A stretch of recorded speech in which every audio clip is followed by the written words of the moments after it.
बिस्मिल्लाहिर्रहमानिर्रहीम। अस्सलाम वालेकुम नाज़रीन, आप देख रहे हैं अवान टीवी यूट्यूब चैनल। नाज़रीन, आज एक बड़ी ख़बर से आपको आगाह करते हैं। उससे पहले गुजारिश है कि हमारे चैनल को सब्सक्राइब कर लें और वीडियो को लाइक करें ताकि हर नई आने वाली वीडियो आप तक बर वक्त पहुँच सके। नाज़रीन, बड़े अरसे से ये जो चहमगोइयाँ जारी थी कि चौधरी अब्बर रज़ा कोटला के मुकाबला पर कौन से उम्मीदवार को टिकट जारी करती है PTI इस बड़े सियासी मार्का के लिए।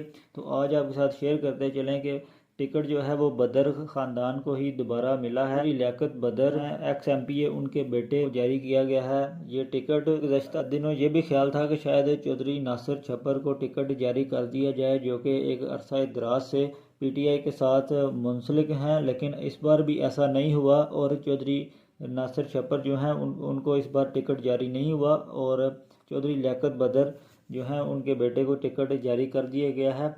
चौधरी अब्बर रज़ा कोटला के मुकाबला पर आपके ख्याल में टिकट का फ़ैसला सही हुआ या दुरुस्त? आपके ख्याल में टिकट किसको मिलना चाहिए था? कमेंट में ज़रूर बताएं। अगली वीडियो तक के लिए दीजिए इजाज़त। अल्लाह हाफ़िज़।